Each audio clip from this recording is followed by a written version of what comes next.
अस्सलाम वालेकुम नाजरीन, आज एक अहम इशू पे मैं बात करने जा रही हूँ। पाकिस्तान जैसे मुल्क में जहाँ महंगाई का बोझ है, रोज़गार के कम मौके हैं, बढ़ते हुए समाजी और माशी दबाव ने आम आदमी की ज़िंदगी को बेहद मुश्किल बना दिया। वहाँ पे बैरून मुल्क जाना सिर्फ एक ख्वाहिश नहीं बल्कि लाखों घरानों की आप समझने की ज़रूरत बन चुकी है। लेकिन पाकिस्तान के एयरपोर्ट्स पर एक नया बहरान जन्म ले चुका है। वीज़ा, टिकट, जॉब लेटर के साथ और पूरी ज़िंदगी की जमा पूंजी बेचकर हज़ारों पाकिस्तानी जब जहाज़ तक पहुँचने से चंद कदम पहले FIA के काउंटर पर रुकते हैं तो अक्सर मंजिल मकसूद की बजाय ऑफलोड की मोहर उनके मुकद्दर पर सब कर दी जाती है। अच्छा, ये मोहर जो है ना, ये सिर्फ पासपोर्ट पर नहीं लगती है, लोगों के ख्वाबों पे लगती है, मेहनत पे लगती है, उनके मुस्तकबिल पर लगती है।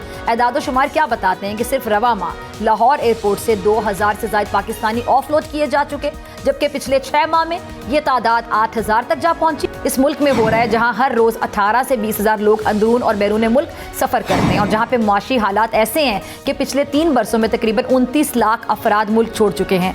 ये फरार नहीं है, ये मजबूरी है, ये बैरून मुल्क भागना नहीं है, ये जिंदा रहने की एक उम्मीद है।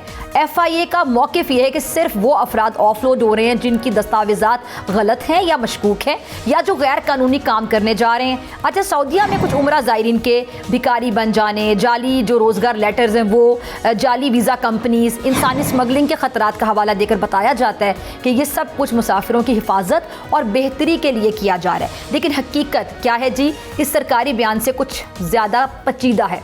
वो क्या है जी कि मुसाफिर ऑफलोड हो जाना बर्दाश्त कर लेते हैं, लेकिन इससे कहीं बड़ा मसला मशकूक की वो मोहर है जो पासपोर्ट पर लगा दी जाती है। ये एक ऐसी दहशतनाक निशानी आप समझ लें कि जिसके बाद अगली बार इमिग्रेशन के सामने खड़े रहने का जो वक्त है वो दुगना हो जाता है और हर वीज़ा ऑफिसर आपको मशकूक नज़रों से देखता है। कई जो ममालिक हैं वो वीज़ा ही देने से इनकार कर देते हैं। अच्छा, जो मर्दों का रोज़गार है, औरतों के ख्वाब हैं, घरों की उम्मीदें हैं, सब अधूरी रह जाती हैं और यूँ महसूस होता है कि जैसे रियासत शहरी को कह रही हो कि शॉर्टकट तलाश करो।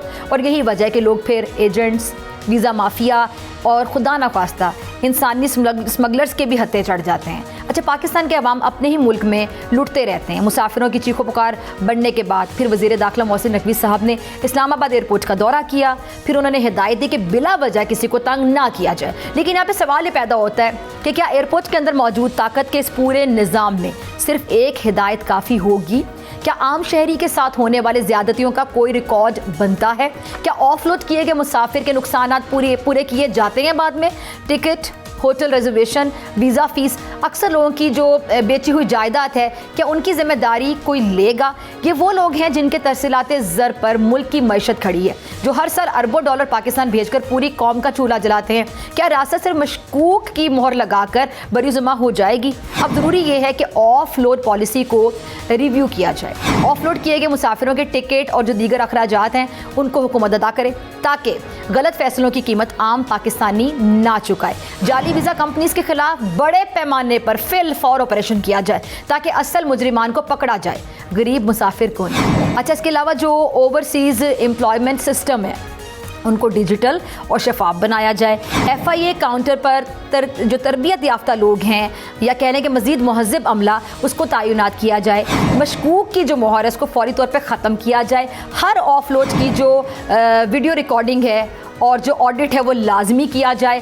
अब इसी अहम इशू पे बात करने के लिए मेरे साथ मोअज़्ज़िज़ मेहमान मौजूद हैं। प्रोफेसर हुसैन आलम साहब हैं, वीज़ा पॉलिसी एक्सपर्ट हैं और इंटरनेशनल अफेयर्स पे बात करते हैं। सर, बहुत शुक्रिया आपका ज्वाइन करने के लिए। उमर मंजूर साहब वीज़ा पॉलिसी एक्सपर्ट है, आप दोनों के वक्त का बहुत शुक्रिया। मैं प्रोफेसर साहब आपसे शुरू करना चाहूँगी। प्रोफेसर साहब, ये जो मसला शिकायत बढ़ती चली जा रही हैं, अब मीडिया पर भी ये खबर आ गई है और इस पर बड़ी डिस्कशन भी हो रही है, तो जो वर्क वीज़ा वालों को ऑफलोड करने के हवाले से बड़ा बहरान पैदा हो गया है। सर, एक चीज़ ज़रा आसान अल्फाज में समझाइएगा कि जब भी आप वर्क वीज़ा पे जाते हैं, किसी कंपनी ने आपको हायर किया, फॉर एग्जांपल हमारे यहाँ बहुत से लोग हैं जो डॉक्टर, इंजीनियर, पढ़ी लिखी जॉब्स के लिए जाते हैं।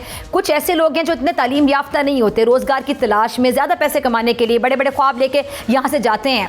फॉर एग्जाम्पल मैं एग्जाम्पल दूँगी कि ड्राइवर के लिए आप चले गए, ड्राइविंग अब लाइसेंस जो है वो वहाँ जाके आपने बनवाना है। आपके दस्तावेज़ात में अगर एक चीज़ मिसिंग है तो वो किसका काम है कि उसको बताया जाए, बजाय इसके कि वो जाके एयरपोर्ट पर जलील हो रहा हो? Thank you very much doctor Fiza Khan. ऐसा है कि पाकिस्तान जैसा तरक्की पजीर मुल्क जिसके पास आबादी बहुत ज्यादा है, तो हमारी जो अफरादी कुव्वत है ये हमारे लिए बैकबोन साबित हो सकती थी, लेकिन हमने इसको बहुत अरसा चैनलाइज नहीं किया। जो किस्मत से बाहर चले गए वो तो चले गए, लेकिन अभी मजीद सख्तियां बढ़ती जा रही हैं और उसके अंदर यकीनी बात है गवर्नमेंट के पार्ट पर भी है, immigrant of protectorate of immigrants जो है उसके पार्ट पे भी है, मिनिस्ट्री ऑफ फॉरेन अफेयर्स के पार्ट पे भी है, और बहुत सारी ऐसी चीजें हैं जैसे दो ममालिक जिनके पास हमारी बहुत ज्यादा अफरादी कुव्वत है, यानी सऊदीया में तकरीबन 24 से 30 लाख के करीब पाकिस्तानी काम करते हैं, इसी तरह 14 लाख के करीब लोग जो हैं वो यूएई में काम करते हैं।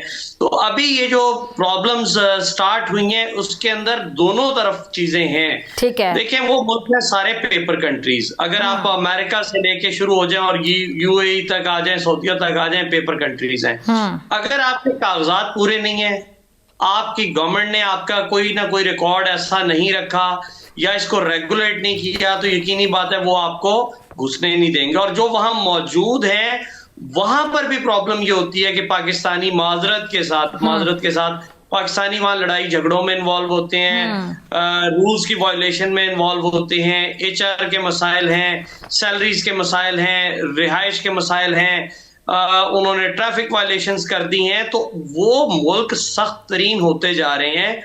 और अभी जो रिसेंट डेवलपमेंट थी उसके अंदर ये था कि जो पाकिस्तान के मिनिस्ट्री ऑफ फॉरेन अफेयर्स के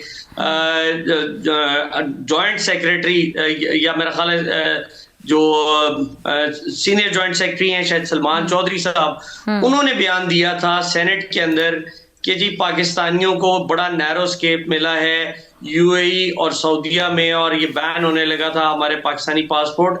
ऐसा पॉसिबल तो नहीं है, लेकिन यस सख्तियां बहुत ज्यादा बढ़ गई हैं। और जब सऊदी कौंसल जनरल यूएई के कौंसल जनरल डॉक्टर बकीर अतीक से पूछा गया तो उनका 2 दिन पहले नेशनल टीवी चैनल्स के ऊपर एक बयान था कि ऐसी कोई पाबंदी नहीं लगाई गई। लेकिन यस ये रियलिटी है कि हम बहुत ज्यादा केयरफुल होते जा रहे हैं और हमने लोगों के ऊपर स्टैंप लगानी शुरू की हुई है। तो बजाय इसके कि हम लोगों के पासपोर्ट खराब करें या फ्यूचर खराब करें, हम पहले ही ये चीजें देख लें कि क्या ये बंदा पूरे प्रोसेस को मुकम्मल करके फिर जा रहा है या ये वैसे जा रहा है और ये वहां जाकर प्रॉब्लम देगा। तो ऑफलोड करने के बजाय पहले जरा हम अपने जो इदारे हैं वो अगर इसको रेगुलेट कर लें और चीज़ों को देख लें तो मेरा ख्याल है वो ज़्यादा बेहतर होगा। ठीक है जी। मोहम्मद उमर साहब, मैं आपकी तरफ आना चाहूँगी। अच्छा, ये ज़रा मुझे समझाइएगा कि अगर एक बंदा जिसको वर्क परमिट मिल जाता है, वीज़ा मिल जाता है, एम्बेसी वीज़ा दे देती है, ज़ाहिर बात है इसमें अब दूसरा मुल्क भी इन्वॉल्व हो गया जहाँ पर वो जा रहे हैं सफ़र करके। जब वो उर्दू वाला सफ़र करके जा रहे होते हैं तो एयरपोर्ट पर जाके उनको अंग्रेज़ी वाला सफ़र करना पड़ता है, उनसे इतने सवाल पूछे जाते हैं, फिर उनको ऑफलोड कर दिया जाता है, एक प्रेशर आता है, ज़ाहिर बात है आपका कॉन्फिडेंस आगे के लिए टूट जाता है। उसमें बहुत से केसेस ऐसे भी होंगे कि जहां पर ट्रैवल करने वाले बंदे का कसूर नहीं होगा या फिर लैक ऑफ नॉलेज कह सकते हैं कि उसको सही तरीके से बताया नहीं गया, क्योंकि हर शख्स इतना पढ़ा लिखा नहीं होता, इतना इंटेलिजेंट नहीं होता, इतना जीनियस नहीं होता। तो ये कहाँ से खामी किसकी है, इसमें हम कसूरवार किसको ठहरा सकते हैं, ये फ्लॉ आ कहाँ से रहा है?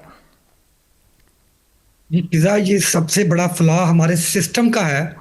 जो काम आपने सबसे पहले करना हो वो आप सबसे एंड पे कर रहे हैं। एक शख्स वीजा अप्लाई किया, एग्जैक्टली तफ्तीश तो पहले कर लेना, लंबे प्रोसीजर से वो गुजरा, उसको आपके दूसरे मुल्क ने वीजा दिया, उसका इंटरव्यू करके या डॉक्यूमेंट्स देखने के बाद, अब जब हमारा इमिग्रेशन डिपार्टमेंट है उनका काम है कि जो हमारा इमिग्रेशन एक्ट 1979 और हमारा FIA एक्ट है, उसमें पासपोर्ट एक्ट है, तो इसमें हमारे इमिग्रेशन डिपार्टमेंट ने देखना ये होता है क्या इस बंदे के पास वैलिड पासपोर्ट है, क्या इस बंदे के पास वैलिड वीजा है, क्या जहाँ पे ये जा रहा है इसके पास वहां पे वर्क वीजा प्रॉपरली इसके पास है, इसके पास टिकट प्रॉपरली है। इन्होंने ये चीजें चेक करनी होती हैं। इन्होंने करना ये शुरू कर दिया है कि ये हर बंदे को पर्सन टू पर्सन जज कर रहे हैं कि आपके कपड़े कैसे हैं, ये इसने जाके बाहर फ्रॉड करना होगा, इसका जूता ठीक नहीं होगा, इसने जाके बाहर फ्रॉड करना होगा। इससे इन्होंने अपनी दिहाड़ियों का सिस्टम भी लगा लिया। अगर आपको वेरिफिकेशन की जरूरत पड़ गई है तो ये काम तो आपने सबसे पहले करना है। वो शख्स जो एक इंतहाई गरीब आदमी है जिसने अपनी जमा पूंजी बेची हुई है, वो अपनी हर बेच के रोजगार के लिए बाहर जा रहा है, उस बेचारे को क्या पता है कि उसने कपड़े कैसे पहनने हैं। आप उसको मैंने जो अभी जितने भी लोग इन्होंने ऑफलोड किए हैं जी, तो मैंने देखा तो उनमें जो मैक्सिमम लोग हैं उनका डॉक्यूमेंट्स का इशू नहीं है। इन्होंने जजमेंट बेस के ऊपर उन लोगों को ऑफलोड किया है कि हमें लगता है कि ये वहां पे जाके आगे चल डंकी लगा कहीं और चले जाएंगे। तो अगर इनको चाहिए ये कि दुनिया में जब एक मिनट ठहरे जरा, मियां उमर मंजूर साहब जरा एक चीज़ समझाइएगा, क्योंकि आपका तो रोज़ का काम है ना ये। मुझे ये समझाइएगा, एक तो अगर आप विजिट वीज़े पे जा रहे होते हैं तो आपको आपके बारे में ये शक किया जा सकता है कि आप वापस नहीं आएंगे, और इसमें माजरत के साथ हमारे मुल्क में कुछ लोग ऐसे हैं कि जो वाकई वापस नहीं आए, जो वहाँ जाके गायब हो जाते हैं और फिर वो बाकियों के लिए भी मुश्किलात का सबब बन रहे हैं। हमें अपनी भी थोड़ी सी गलती माननी चाहिए कि हमारे यहाँ भी लोगों ने ऐसी हरकत की हैं जिसकी वजह से जो लोग बड़े डिसेंट हैं, जो इस तरह का कोई इरादा नहीं रखते हैं, जो पॉलिसीज़ को भी समझते हैं, कानून को भी समझते हैं, अपने मुल्क की इज्जत का वकार का भी जिनको ख्याल है, तो वो भी बेचारे अब सफ़र कर रहे हैं इन लोगों की वजह से जिन्होंने वहाँ जाके इस तरह की हरकत की। एक तो ये पॉइंट भी है जहाँ हमारी भी गलती हमें भी माननी चाहिए। लेकिन जब कोई वर्क वीज़ा पे जा रहा होता है तो उसका क्राइटेरिया विजिट वीज़ा से बड़ा डिफरेंट होता है। उसका एक ड्यूरेशन ऑफ पीरियड होता है कि कितने अरसे के लिए वो वहाँ पे जाएगा, स्टे करेगा। एक कंपनी उसकी जिम्मेदारी ले रही होती है, उसको हायर कर रही होती है। देखें, इनका जो FIA वालों का मौकफ ये है कि जब वो इस बंदे का इंटरव्यू करते हैं तो बेचारा जो पहले ही गुर्बत का मारा, जो इस मुल्क से हिजरत कर रहा है रोजगार के लिए, उससे एक बड़ा ऑफिसर इंटरव्यू करेगा तो वो बेचारा पहले ही कंफ्यूज हो जाएगा। तो तब इनका FIA वालों का कहना ये है कि ये बंदा किसी और मुल्क में जाके वहां से डंकी लगा के ये यूरोप में जाते हैं या बड़े कंट्रीज में जाते हैं। तो ऐसा जरूर होता है, लेकिन जो लोग इस तरह के फ्रॉड में मुलव्वस हैं वो वेल प्रिपेयर होके वहां पे जाते हैं। वो लोग FIA वालों के इंटरव्यू में फंसते नहीं है। हाँ, सीधे लोग ज्यादा फंस जाते होंगे। सही है, आपका पॉइंट बड़ा वैलिड है। ये पॉइंट लेके जरा ठीक है, मैं आपकी इजाजत से मैं आपके दोबारा आती हूँ। प्रोफेसर साहब आपकी तरफ आ रही हूँ। प्रोफेसर हुसैन साहब, मुझे जरा ये समझाइएगा कि जो कंपनी इनको वीज़ा देती है या जिस एजेंट के थ्रू ये जाते हैं या जिस कंपनी में अप्लाई करते हैं, तो फिर ये उन्होंने मेक श्योर करना है ना कि इनका लाइसेंस है, जो जो चीज़ें डॉक्यूमेंट्स दस्तावेजात इनको चाहिए होती हैं वो इनको बताई जाए कि भाई ये चीज़ें आपने साथ लेकर जानी है। अच्छा डॉक्टर साहब, ऐसा है कि पाकिस्तान के अंदर अभी कुछ महीने पहले तक, 6-8 महीने पहले तक तो बेशुमार थोक के हिसाब से एजेंट्स खुले हुए थे जो लोगों को भर्ती करके रिक्रूटमेंट एजेंट्स UAE में और सऊदीया में भेजते थे। वर्क वीजे लेके देते थे, उनको वीजे आते थे और उसके मुताबिक वो उनको टेलर मेड करके भेजते थे। लेकिन फिर ये हुआ कि पाबंदियां ज्यादा सख्त हुई और उसके बाद उनका बिजनेस तो बंद हो गया। उसमें कई जेन्युइन लोग भी आ गए जो चीजें पूरी करते थे। अब एट प्रेजेंट ये है कि बड़े थोड़े से लोग हैं और जो हैं उन्होंने रेट बहुत बढ़ा दिया है। 2 चीजें हो गई।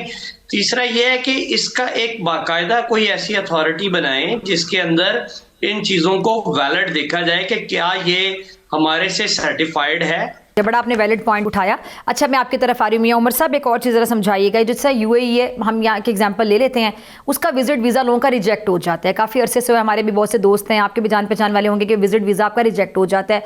अब उसमें अब जो चीज़ें आपको चाहिए होती हैं आपने सारी प्रोवाइड की, लेकिन इवन देन आपका वीज़ा रिजेक्ट होने की वजह क्या होती है। दूसरी बात है कि कुछ एक्टिविटीज़ में कुछ लोग मुलविस पाए गए। UAE की बात भी की जाए, अगर सऊदी अरब की भी बात की जाए, जहाँ पे लोग जाते हैं और मैं बड़ी माजरत के साथ कहूँगी गदागरी जैसे वाक़यात पेश आते हैं कि भीख मांग रहे होते हैं। उसमें एक इन्फॉर्मेशन ये भी सामने आई है कि कुछ अफ़गानी हैं जो कि जाली पासपोर्ट बनवा के ख़ुद को वहाँ पे पाकिस्तानी शो करते हैं और हमारे मुल्क का नाम उनकी वजह से भी ख़राब हो रहा है। देखिए, इसमें फिर वही बात आ गई कि अगर आपने वेरिफिकेशंस करनी है तो दुनिया भर में ये होता है कि हुकूमतों ने खुफिया लोग रखे होते हैं, खुफिया प्राइवेट एजेंसीज हायर की होती हैं। वो इस तरह के कामों के लिए जब भी किसी की एप्लीकेशन आती है तो उसको पहले ही उसको वेरीफाई कर लेते हैं कि क्या ये बंदा इसको खुफिया तरीके से कि ये बाइक किस मकसद के लिए जा रहा है। वो तकरीबन 90% वो रिपोर्ट्स ठीक होती हैं और उसमें ये बाद में जो मसाइल आ रहे हैं ये नहीं होते। जैसे आपने पूछा कि दुबई के वीज़े का, तो हमारे लोगों ने बाहर जाके फ्रॉड किए हैं, वहां जाके कंपनीज बना ली, वहां जाके लोन ले लिया और वापस भाग आए वहां से। तो वहां पे जाके फ्रॉड किए और इसलिए वहां पे उन्होंने हमें बैन किया हुआ है। ये तो हमारे लोगों का मसला है। अब मसला जो मुझे नजर आता है उसमें FIA का कसूर भी मुझे बहुत थोड़ा नजर आता है, क्योंकि ये मसला हुकूमत का है। अच्छा सॉरी, मैं आपको यहीं पे हुकूमत इंटरप्ट कर रही हूँ कि अगर कोई बंदा यहाँ से जाता है, जारी बात है, अपना शनाख्ती कार्ड, अपना पासपोर्ट दिखा के जाएगा, किसी और के नाम पे तो जाएगा नहीं। बायोमेट्रिक होते हैं, आपकी तस्वीर होती है, तो आप किसी और शक्ल पे तो ट्रैवल कर ही नहीं सकते किसी और के नाम पे। अच्छा, अब वो बंदा अगर फ्रॉड करके यहाँ पर आ गया है तो इतना मुश्किल तो नहीं है कि वहाँ की गवर्नमेंट उसकी शिकायत लगाए। यहाँ पे उसका ID कार्ड ब्लॉक हो सकता है, उसको पकड़ना बिल्कुल नामुमकिन नहीं हो सकता। देखिए, उसके दुनिया भर में जो जिस तरह दुनिया के जो मॉडर्न कंट्रीज हैं वहां पे जो तरीकाकार राइज हैं कि वो बंदों को वेरीफाई करवा लेते हैं प्राइवेटली कि ये बंदे हैं जो बाहर जा रहा है, इसका पर्पस क्या है। तो वो नॉर्मली वो रिपोर्ट्स ठीक आती हैं। चले पहले ना वेरीफाई करवाए। मेरा सवाल है कि अगर कोई फ्रॉड करके वहां से भाग गया फिर तो वेरीफाई करवाना आसान होगा ना। जिस ID कार्ड से आप अपने पासपोर्ट से उस बंदे को पकड़ सकते हैं। तो फिजा उसमें लीगल इश्यूज बहुत ज्यादा खड़े हो जाते हैं कि अगर किसी शख्स ने दुबई में फ्रॉड किया है फॉर एग्जांपल, तो अब वो पाकिस्तान में आ गया है, तो अब दुबई वालों में अगर रिकवरी करनी हो तो उसका केस करने के लिए एक बहुत लंबा प्रोसीजर है कि वो पहले पाकिस्तान की कोर्ट में केस करेंगे। और आपको हमारे सिस्टम का पहले ही आइडिया है। ठीक है, बहुत शुक्रिया दोनों मेहमानों का। और आज आपके तवज्जुह से हमने भी इस टॉपिक को मजीद समझने की कोशिश की। और नाज़रीन, मैं उम्मीद करती हूँ कि आपने भी इसको बहुत समझा होगा। इसके बाद ब्रेक का मुझे कहा जा रहा है, ब्रेक के बाद मेरे साथ मौजूद होंगे फैसल करीम कुंडी साहब। वेलकम बैक नाज़रीन, मेरे साथ मौजूद है फैसल करीम कुंडी साहब। बहुत शुक्रिया कुंडी साहब आपके कीमती वक्त के लिए। अच्छा कुंडी साहब, सबसे पहले मैं जानना ही चाहूँगी कि वज़ीर आला KP के सोहेल अफरीदी साहब जो कि बार बार मुलाकात की कोशिश कर रहे हैं बानी चेयरमैन PTI इमरान खान साहब से, लेकिन उनकी मुलाकात नहीं हो पा रही है, तो वैसे में वफाक कोई किरदार अदा कर सकता है? पंजाब हुकूमत उनकी मुलाकात के लिए कोई किरदार अदा कर सकती है आपके मुताबिक? बिस्मिल्लाहिर्रहमानिर्रहीम। देखें, सोहेल अफरीदी साहब की मुलाकात का जो इशू है वो मैंने TV भी देखे और स्टेटमेंट्स भी आई हैं। तो मैं समझता हूँ कि सोहेल अफरीदी साहब एक ऐसे सूबे के चीफ मिनिस्टर हैं जहाँ पे बहुत सी सेंसिटिविटी हैं, जहाँ पर हालात लॉ एंड ऑर्डर के जो है बाकी सूबों के लिहाज से जो है वो ख़राब हैं। बलूचिस्तान को मैं नहीं कहूँ, बलूचिस्तान की भी हालात ख़राब है, लेकिन खैबर पख्तूनख्वा में जिस तरीके से पिछले दिनों अटैक्स हुआ, FC हेडक्वार्टर पे हुआ या कैट कॉलेज हुआ वज़ीरिस्तान में, या डेर इस्माइल खान में पुलिस ट्रेनिंग स्कूल पे हुआ, या मुख्तलिफ ऐसी चौकियों पे और सिक्योरिटी फोर्सेस के अफसरान पे या सिपाहियों पे हुआ, तो हम एक सेंसिटिव सूबे में जहाँ पर हमारे बहुत से मसाइल हैं लॉ एंड ऑर्डर के हवाले से। एक तरफ हमारे बॉर्डर पे अफ़गानिस्तान है, दूसरी तरफ हम TTP से जो है वो एक लड़ रहे हैं, और हमारे वफाक से बड़े मसाइल हैं रिगार्डिंग आवर इश्यूज़, जिसमें हमारे जो है वो हाइडल इश्यूज़ हैं। बाकी NFC अवार्ड आने वाला है, तो बहुत सी चीज़ों पर हमें तैयारी भी करनी है। तो मैं समझता हूँ जो हुकूमती चीज़ें हैं या जो है वो एक साइड पर होना चाहिए, और पॉलिटिकल जो अपनी पार्टी की है वो एक साइड पर होना चाहिए। और उनकी पार्टी मौजूद है, जब उनकी मुलाकात मैं समझता हूँ कि जब कंफर्म हो जाती है तो उनको चले जाना चाहिए, मुलाकात करके फिर वापस आ जाना चाहिए।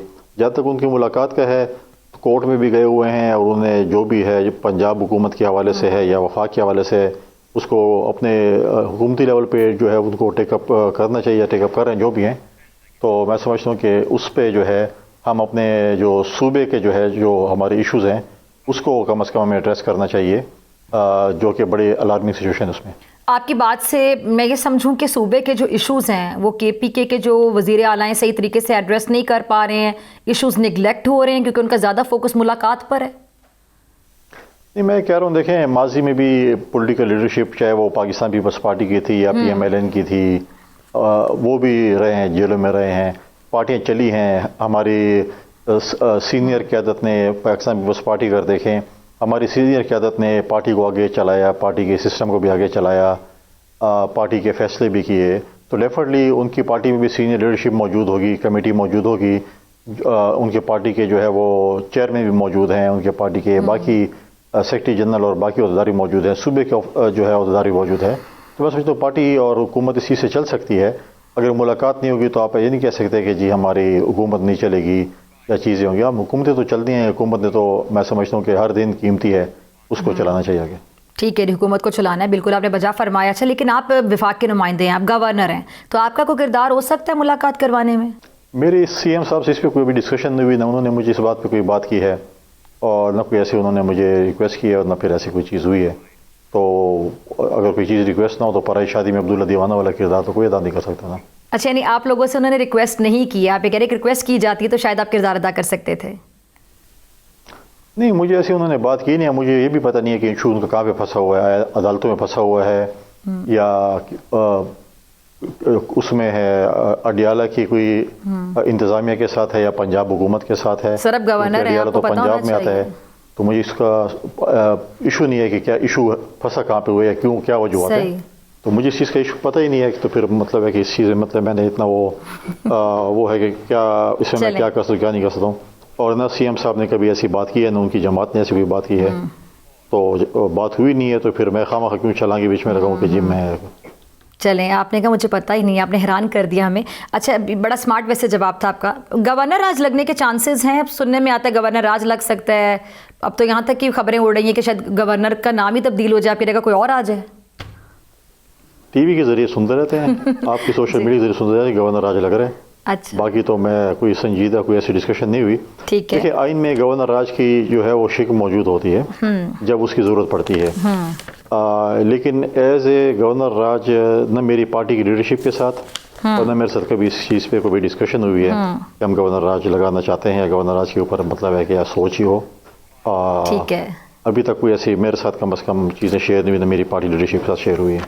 ठीक है जी। चलें, आपके नॉलेज में अभी तक ये बात नहीं है, आपका मौक़िफ़ सामने आ गया, ना आपकी पार्टी के नॉलेज में। अच्छा, पीपल्स पार्टी के हवाले से बड़ी ये चहमगोइयाँ हो रही हैं फैसल करीम कुंडी साहब के, शायद मुस्तकबिल करीब में पीपल्स पार्टी जो कि अभी हुकूमत की इत्तेहादी है, शायद ये अपोजिशन बेंचों पे बैठी हुई नज़र आएगी। आप मुस्कुरा रहे हैं मेरे सवाल पे, मेरे ख्याल से आप सवाल समझ गए। तो यानी हम समझ सकते हैं कि ये मुस्तकबिल करीब में अपोजिशन बेंचों पर बैठी होगी। अब इस पर आपने ये नहीं कहना कि हाँ टीवी पर सुनते रहते हैं। मैं मुस्कुरा भी नहीं सकता आपके सवाल पे। बिल्कुल मुस्कुरा सकते हैं जी।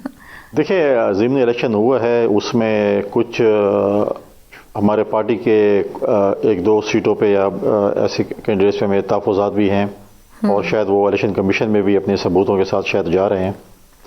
जहाँ तक पार्टी का अपोजिशन में बैठना है या अपोजिशन का किरदार अदा करना है, अभी तक ऐसा कुछ फैसला नहीं हुआ। जब भी कोई ऐसा फैसला होगा तो सेंट्रल एग्जीक्यूटिव कमेटी में फैसले होते हैं। अभी भी जब 27 नवंबर है तो सेंट्रल एग्जीक्यूटिव कमेटी की मीटिंग्स 2 दिन जारी रहीं। तो अभी भी ऐसा कोई फैसला होगा तो उस पर जो है सीसी ने डिसाइड करना है कि हमने क्या करना है। ऐसा अभी कोई नहीं है। ये तो अब देखते हैं, मीडिया के जरिए हम सुन रहे। पहले तो आप हमें काबीना में शामिल कर रहे थे और सब कुछ फाइनल भी आपने कर लिया, साल 1.5 साल ये चलता रहा। अभी साल 1.5 आप हमें पोजीशन में बिठाएंगे, तो अभी तक पार्टी में ऐसे फैसला नहीं हुआ।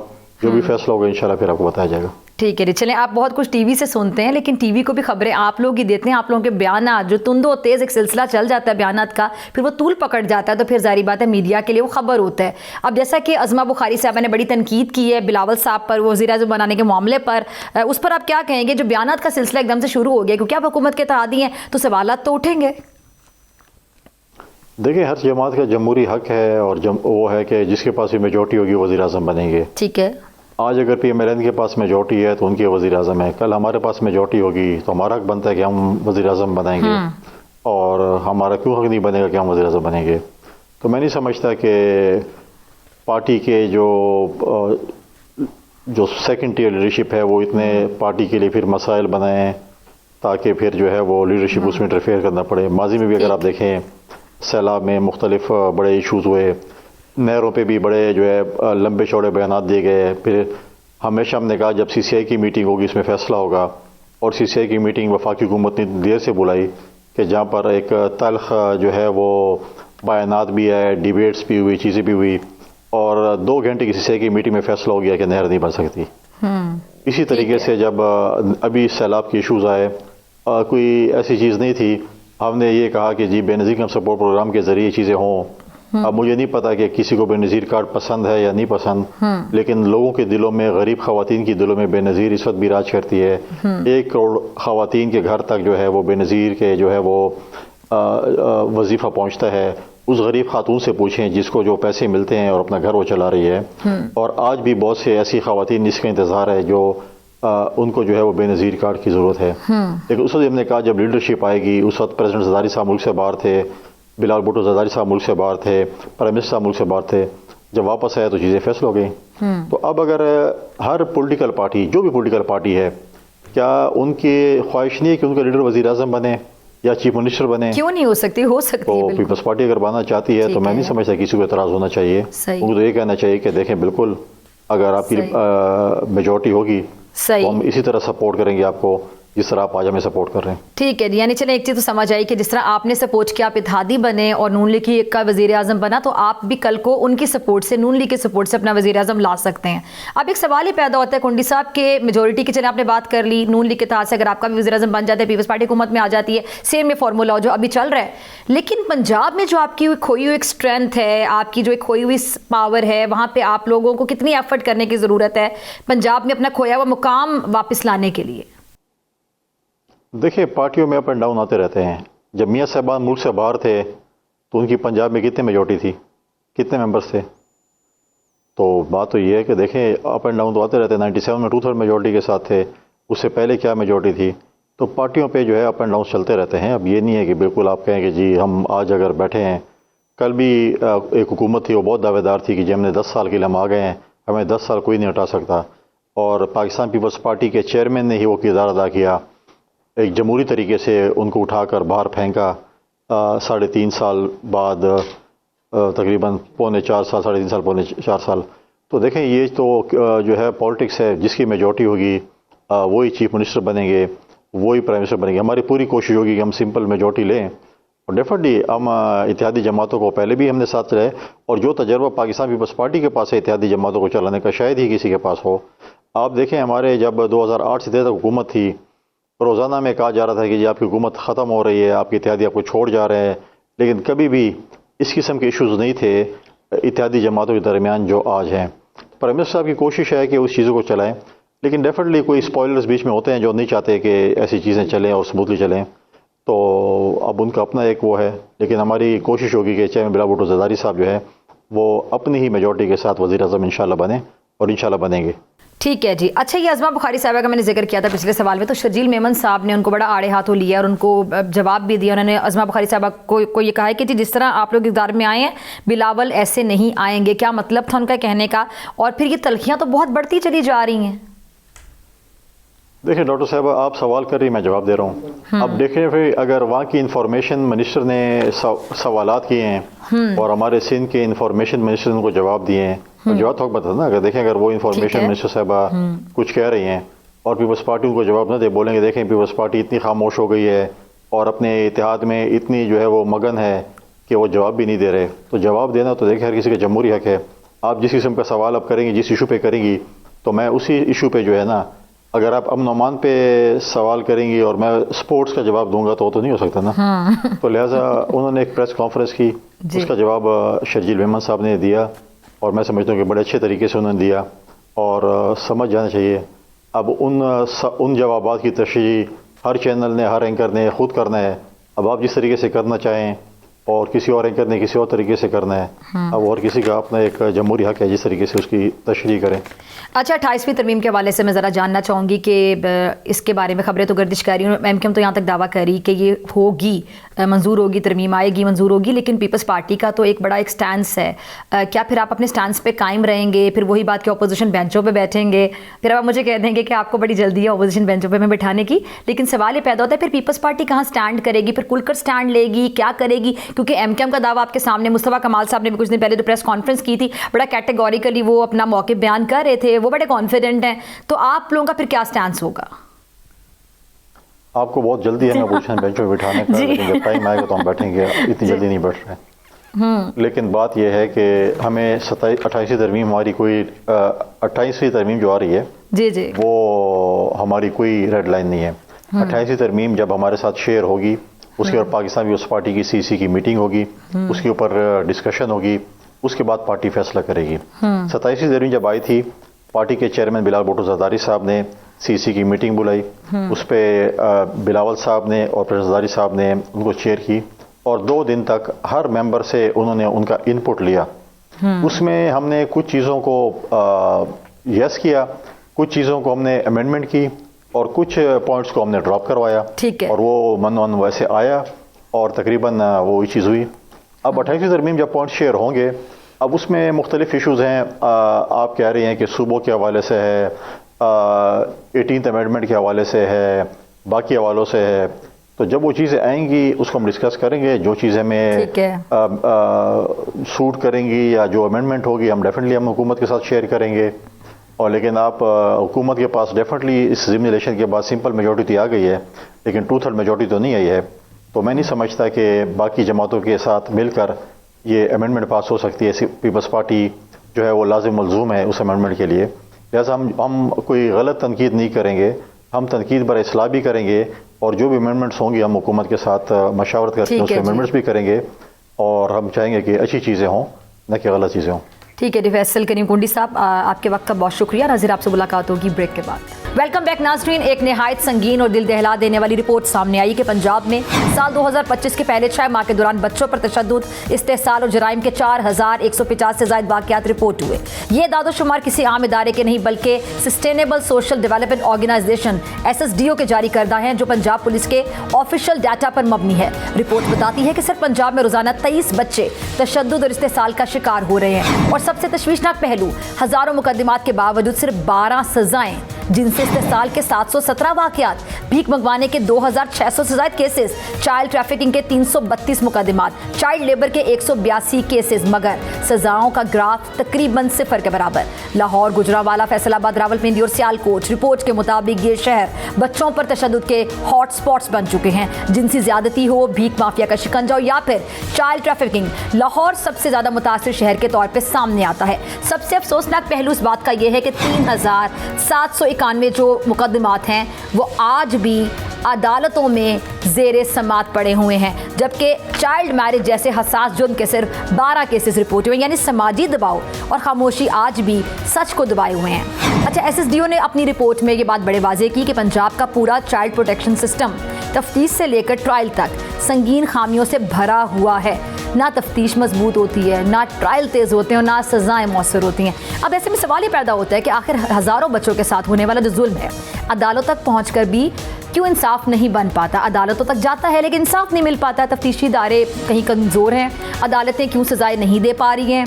भीख माफिया या फिर ट्रैफिकिंग जो नेटवर्क्स हैं आखिर किसकी सरपरस्ती में फल फूल रहे हैं? और सबसे बड़ा सवाल इन सवालों में कि क्या पंजाब में बच्चे वाकई महफूज हैं? आज के प्रोग्राम में जानने की कोशिश करेंगे, क्योंकि अगर आज भी हमने बच्चों के तहफ़्फ़ुज़ को संजीदगी से नहीं लिया तो आने वाली नस्लें हमें कभी भी माफ़ नहीं करेंगी। इस पर बात करने के लिए मेरे साथ मौजूद मेहमान मौजूद हैं। चेयरपर्सन है चाइल्ड प्रोटेक्शन ब्यूरो की सारा अहमद साहिबा। बहुत शुक्रिया सारा आपके कीमती वक्त के लिए। सारा ये बड़ा अहम टॉपिक है, इस पर आज बात करना मैं ज़रूरी समझ रही हूँ। अभी जो रिपोर्ट आई है SSDO की, उसमें बड़ा वाज़े तौर पर लिखा हुआ है कि जी जो पंजाब का पूरा चाइल्ड प्रोटेक्शन सिस्टम है, तफ्तीश से शुरू हो जाएँ, ट्रायल तक चले जाएँ, संगीन खामियों से भरा हुआ है। यानी इट्सल्फ माना जा रहा है कि तफ्तीश भी मजबूत नहीं होती है, ट्रायल जो है वो सुस्तरबी का शिकार होता है, तेज़ नहीं होता है और सज़ाएँ मौसर नहीं होती हैं। आप क्या समझती हैं कि सबसे बड़ी जो वजह है इनमें से क्या है? जी बिस्मिल्लाहिर्रहमानिर्रहीम। देखिए, मैं हेड करती हूँ चाइल्ड प्रोटेक्शन वेलफेयर ब्यूरो को। हमारे पास जो है वो बच्चे की कस्टडी हमें दी जाती है। जब भी किसी बच्चे को रिकवर किया जाता है, चाहे वो बेगरी में हो या कोई तशद्दुद का शिकार हो या कोई अबैंडन बच्चा मिले, तो हमारी हेल्पलाइन है तो 1121 और हमें इन्फॉर्म कर दिया जाता है हम बच्चे की, और फिर वी आर रिस्पॉन्सिबल कि उस बच्चे को प्रोटेक्शन में रखें, उसको खाना पीना, शेल्टर, फूड, पढ़ाते हैं, हम जॉब दिलाते हैं। हमारा बेसिकली स्टार्ट होता है काम जब हमें बच्चा मिल जाए, वहां से लेके एंड तक। लेकिन हम साथ साथ अवेयरनेस रेजिंग और प्रिवेंशन पे भी बहुत ज्यादा काम कर रहे हैं। अच्छा, नाउ हैविंग सेड दिस, आप बिल्कुल सही फरमा रही है, मैंने रिपोर्ट पढ़ी है बिल्कुल SSDO की।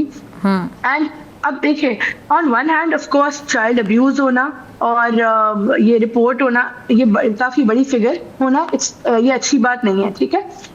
बट हैविंग सेड दिस, ये दुनिया के डेवलप्ड कंट्रीज में भी यही हाल है। इशू ये कि एक परसेप्शन के माइंडसेट चेंज करने की वाला है। It's a big social issue. अच्छा, अब जो आपने बात की, बिल्कुल इन्वेस्टिगेशन, प्रोसिक्यूशन एंड जुडिशरी का जो अमल है, इट्स वेरी स्लो। यहाँ पे मैंने खुद देखा कन्विक्शन रेट बहुत कम है, बहुत कम लोगों को सजाएं मिलती हैं। जुर्म काफी हो रहा होता है लेकिन सजाएं नहीं मिलती, और उसमें ऑफ कोर्स क्योंकि विक्टिम प्रोटेक्शन नहीं है और ये बहुत स्लो जुडिशरी का अमल है और इन्वेस्टिगेशन इतने तरीके से प्रोसिक्यूशन नहीं होती, तो मुलजिम जो है वो उसको बेल मिल जाती है और उसको उसका जुर्म भी नहीं साबित होता। All of this is happening, it's true.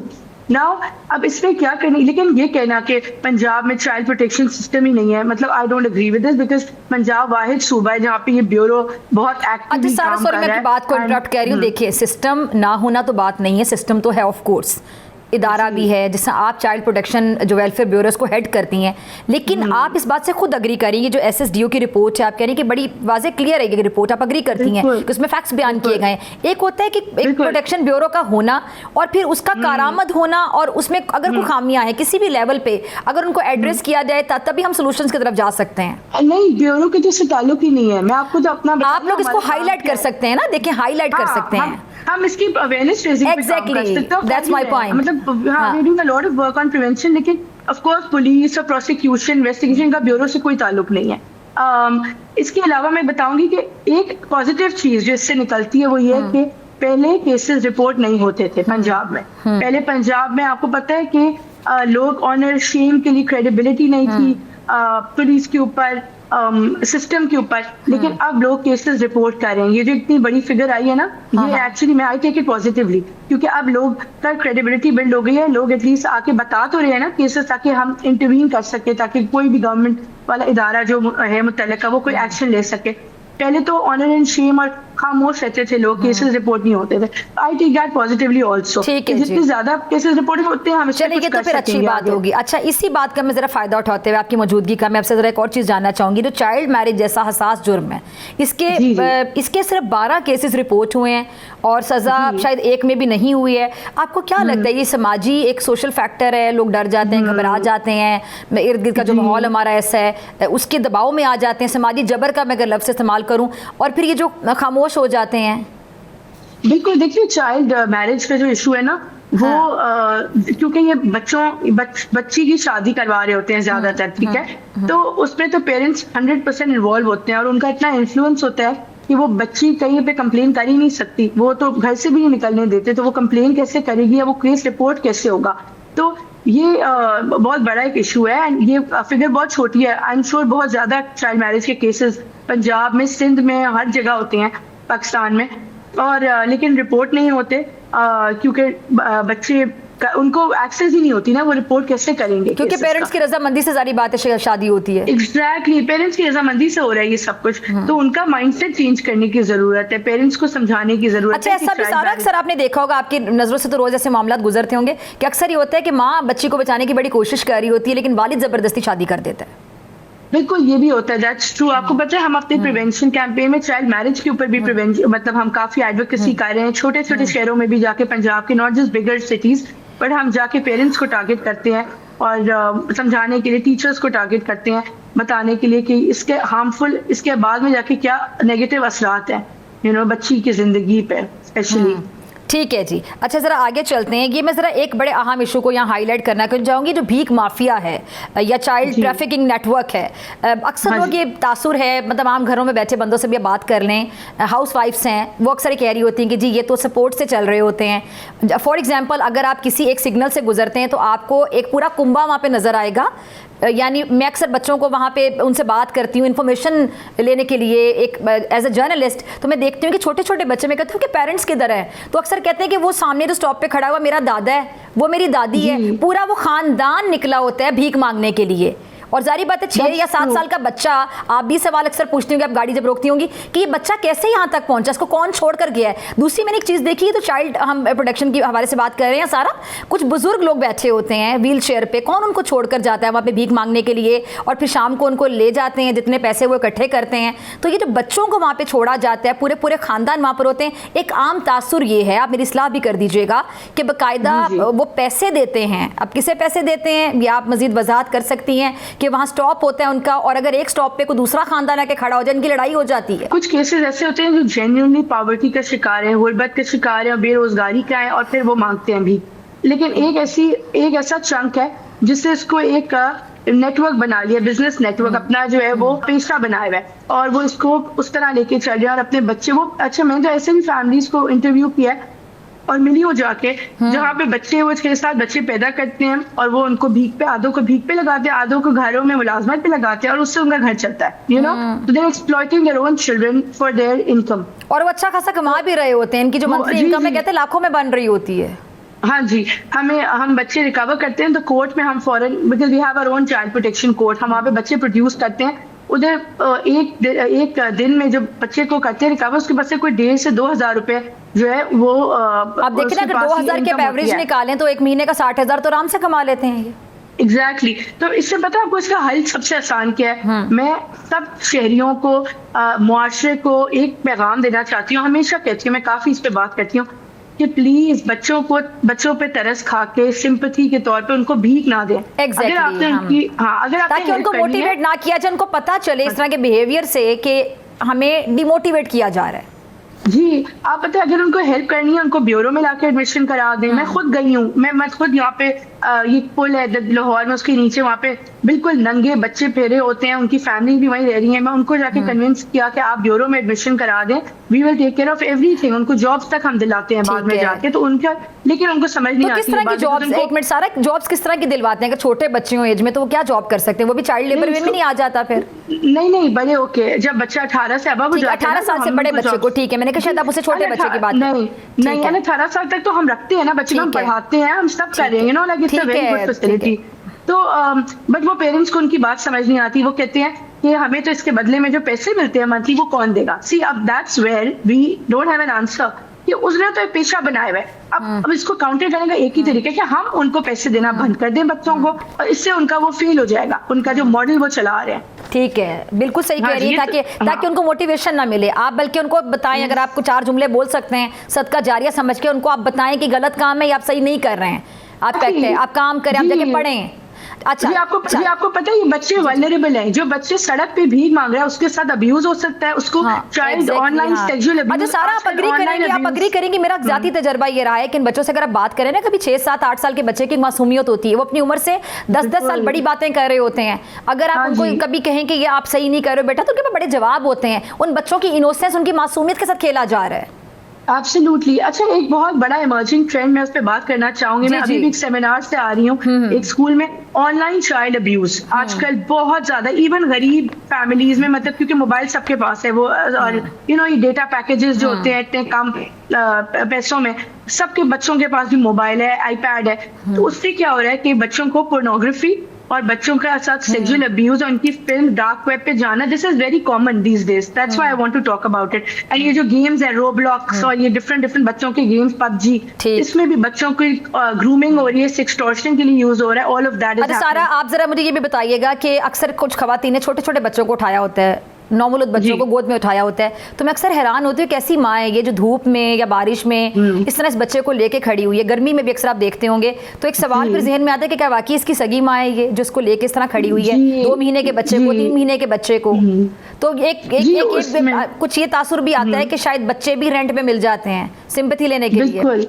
हाँ जी, हमने खुद देखा है कि कभी कभी बच्चे जो है ना वो उनके अपने होते ही। हमने डीएनए टेस्टिंग भी करवाई है कुछ केसेस में, जब हमें रिपोर्ट हुई, हमने बच्चे को रेस्क्यू किया, माँ ने कहा कि ये तो वो आके रोने शुरू हो जाती है, रोना पीटना हमारे गेट पे। तो हमने डीएनए टेस्टिंग करवाई, डीएनए टेस्ट करा, उससे पता चला वो उसका बच्चा ही नहीं था, मतलब रेंट पे लिया हुआ था।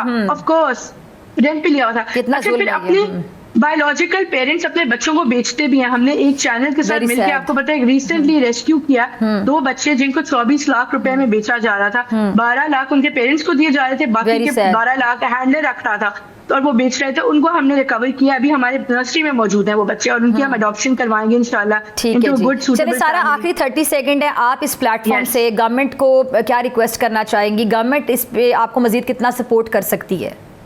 देखिए, चाइल्ड प्रोटेक्शन ब्यूरो, जहां तक ब्यूरो की बात है, गवर्नमेंट की 100% सपोर्ट है। Very grateful to CM Punjab. अभी चाइल्ड प्रोटेक्शन पॉलिसी में मतलब मजीद इसमें क्या बेहतरी आप एक्सपेक्ट करती हैं? आपके पास अगर कोई आइडियाज हैं आप इस प्लेटफॉर्म से शेयर कर सकती हैं। जी देखिए, मजीद बेहतरी के लिए कि जो ये प्रोसिक्यूशन इन्वेस्टिगेशन जो पुलिस करती है, प्रोसिक्यूशन एंड जुडिशरी, ये जो मामलात है ना, इनको ठीक करने की जरूरत है ताकि कन्विक्शन रेट बढ़े, लोगों को सजाएं मिले। सजाएं नहीं मिलती लोगों को, विक्टिम को डरा दिया जाता है, हरासा किया जाता है, सेटलमेंट हो जाता है, क्योंकि लंबे लंबे केसेस चलते हैं, जो गरीब फैमिली होती है पे नहीं करती। तो the government should take this more seriously, this issue, okay? And इसको तेज करने की जरूरत है, और मुआशरे को अपना किरदार अदा करने की जरूरत है। बच्चों के साथ शफकत से पेश आए, हमारी हेल्पलाइन 1121 पे इन्फॉर्म करें अगर कोई ऐसा केस आता है वायलेंस अगेंस्ट चिल्ड्रन किसी भी फॉर्म में। ठीक है जी, बहुत Thank शुक्रिया you. जी सारा, बहुत शुक्रिया आपकी कीमत ये। और नाज़रीन, इसी के साथ मुझे दीजिए इजाज़त, आपसे मुलाकात होगी इंशाल्लाह अगले प्रोग्राम में अगले हफ्ते, सेम टाइम सेम चैनल। अगर ज़िंदगी ने वफ़ा की, दुआओं में याद रखिएगा, अपना बहुत ख्याल रखिएगा। अल्लाह ने के बाद।